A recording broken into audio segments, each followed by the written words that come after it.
চিত্রাঙ্গনা। লিখেছেন ইসরাত জাহান জেরিন। পর্ব ৭। আমার নামে মামলা ঠুকে কী লাভ? ও, আমাকে কারাবন্দি করে প্রিয় প্রেমিক সোহাগের কাছে যাবার ফোন দিয়ে এঁটেছ? ফারাজ এলাহির কণ্ঠে বিদ্রূপের শীতল ঝলক। চিত্রা অবাক হলো না, কারণ সে জানে ফারাজ এলাহি চতুর খেলোয়াড়। সে খেলায় জয়লাভের প্রস্তুতি নিয়েই মঞ্চে নেমেছে। চিত্রার ঠোঁটে একরাশ তিক্ততা জমে। আপনি সব জেনে শুনেও আমাকে কেন বিয়ে করলেন?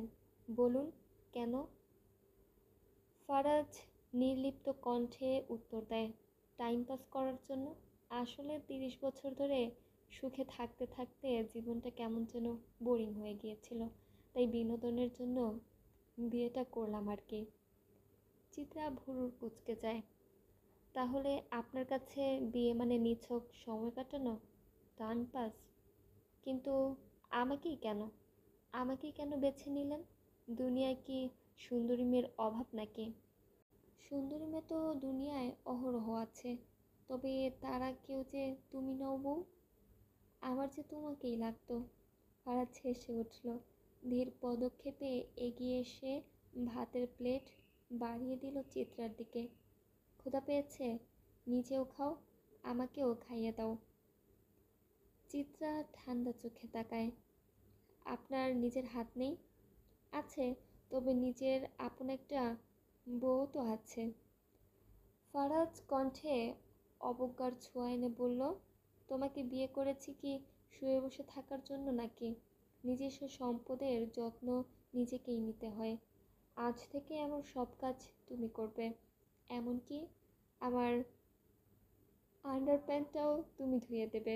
আর কতকাল নিজের সম্পদ পরের হাতে ধোয়াবো? চিত্রা দীর্ঘশ্বাস ফেলে। যুক্তি এখানে বৃথা। ফারাজ এলাহির সাথে তর্কে নামা অর্থহীন।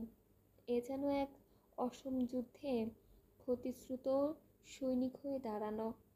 তাই সে কোনো কথা না বাড়িয়ে চুপচাপ ভাতের থালা হাতে তুলে নিল। লড়াইয়ে হার মানা মানেই পরাজয় নয়, কখনো কখনো তা প্রতিশোধের নতুন অধ্যায়ের সূচনা। যদি ফারাজের খেয়াল প্রশমিত হয়, যদি সে একবার দয়া করে তাকে বাজিতপুর নিয়ে যায়, তাহলেই চিত্রার চলবে। অন্তত সোহাগের মুখোমুখি তো সে হতে পারবে। ও হ্যাঁ, চিত্রা তো ভুলে গিয়েছিল, দয়া জিনিসটা সে ফারাজ এলাহির কাছে মূল্যহীন, ছোটলোকি ব্যাপার, কিংবা ক্ষমতার সুরেলা নিষ্ঠুরতার বাধা এক পাষাণ শব্দ। চিত্রা বড় বড় লোকমা তুলে ফারাজকে খাইয়ে দেয়। ফারাজ নিঃশব্দে শুধু ভাত গপ গপ করে গিলল। কাউকে খুন করে এসেছেন নাকি? শুনেছি মানুষ খুন করা খাটুনির কাজ, আর খাটুনির কাজ করলে ক্ষুধা একটু বেশিই লাগে। ফারাজের হেঁচকি উঠে যায়। চিত্রা পানির গ্লাস এগিয়ে দিয়ে বলে, আমি বাড়ি যাব, নিয়ে যাবেন? বাড়ির কথা মনে পড়ছে, আর এখনও কিন্তু আপনার থেকে আমার অনেক কিছু জানার বাকি। আমাকে বিয়ে করলেন কেন, তার যথাযথ উত্তর কিন্তু আমি এখনও পাইনি। আমি আর খাবো না। ফারাজ উঠে ওয়াইন কুলার থেকে একটা হুইস্কির বোতল বের করে নিমিষেই কর্ক খুলে গট গট করে পান করলো। ফারাজের বিশাল আকৃতির রুম, জমিদার বাড়ির মতো বাহ্যিক আবিজ্ঞান, কিন্তু ভেতরের আসবাবপত্র সবই বিদেশি, আধুনিক ডিজাইনে মোড়ানো। ফারাজের পুরো রুমটা কালো আর মেরুন রঙের সংমিশ্রণে জড়ানো হয়েছে। কালো আর মেরুন রঙের প্রতি তার অদ্ভুত টান আছে। এর রং দুটো যেন তারই অপ্রকাশিত অনুভূতির বহিঃপ্রকাশ। আলাদাভাবে রং দুটো পছন্দের কোনো কারণ নেই, রং দুটো ভালো লাগে হয়তো, এটাই ভালো লাগার কারণ। ফারাজ হুইস্কির বোতল নিয়ে বারান্দায় দাঁড়ায়। প্যান্টের পকেট থেকে একটা সিগারেট বের করে ঠোঁটে চেপে ধরে। তবে লাইটার, লাইটার কোথায় গেল? কি লাইটার খুঁজছেন বুঝি মিস্টার এলাহি?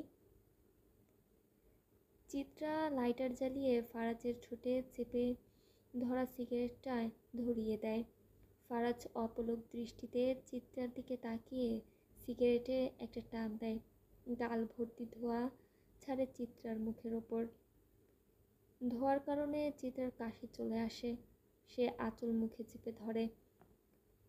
ফারাজ সিগারেটটা টোকা মেরে বেলকুনি দিয়ে নিচে ফেলে দেয়। চিবুক শক্ত করে প্রশ্ন করে, সামান্য সিগারেটের ধোঁয়া তুমি সহ্য করতে পারো না, আর সারাটি জীবন ফারাজ নামক নিউক্লিয়ার বোমাকে কি করে সহ্য করবে? আমাকে বিয়ে করেছেন কেন? জবাব দেন, জবাব দেন বলছি। ফারাজের মুহূর্তেই মাথা গরম হয়। সে পছন্দ করে না, সেসব জিনিসই বারবার তার সঙ্গে হচ্ছে। কেন? বেশি ভদ্রতা দেখাচ্ছে তাই বলে? আসলেই দুনিয়ায় ভণ্ডামি চলে, ভদ্রতা নয়। ফারাজ বাম হাতে হুইস্কির বোতলটা আরও শক্ত করে চেপে ধরে মুহূর্তেই ডান হাত দিয়ে চিত্রার গলা চেপে ধরে। হুট করে এমন আক্রমণ বোধহয় আশা করেনি চিত্রা। তাল সামলাতে না পেরে ব্যালকনির রেলিংয়ের সঙ্গে পিঠ ঠেকে যায় তার। ফারাজের মুখটা গন্ধ হয়ে উঠেছে, ঠিক যেমন খড়ের গাদায় জ্বলন্ত মশাল পড়েছে, আগুন জ্বলে ওঠে। চিত্রার নিঃশ্বাস নিতে কষ্ট হচ্ছে।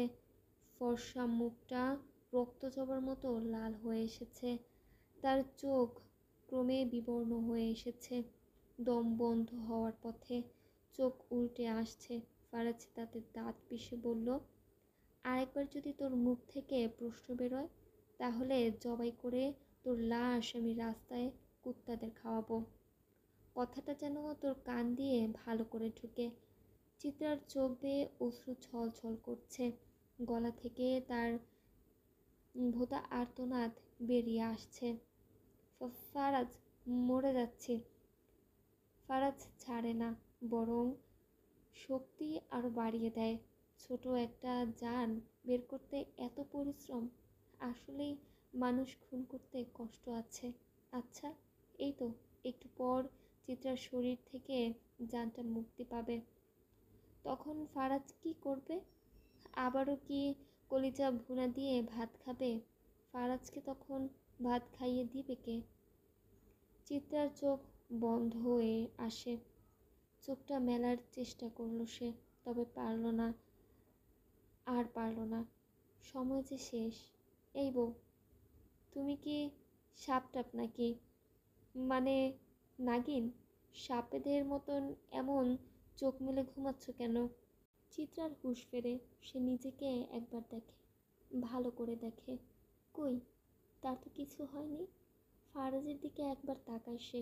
ফারাজ কসরত করে এখন ঘুমাত। স্মিত মেশিনের সাহায্যে বেঞ্চ এবং শোল্ডার প্রেস করে উঠেছে সে। ফারাজের ফকফকা নগ্ন বুক, পরনে কালো একটা ট্রাউজার, কসরত করা শরীরের ভাঁজে ভাঁজে পুরুষত্ব স্পষ্ট। বুকটা সামান্য কালো লোমশে আবৃত। বা বুকের ওপর একটা কাটা দাগ। চিত্রার চোখ সরিয়ে নেয়। না না, চোখ সরাচ্ছ কেন?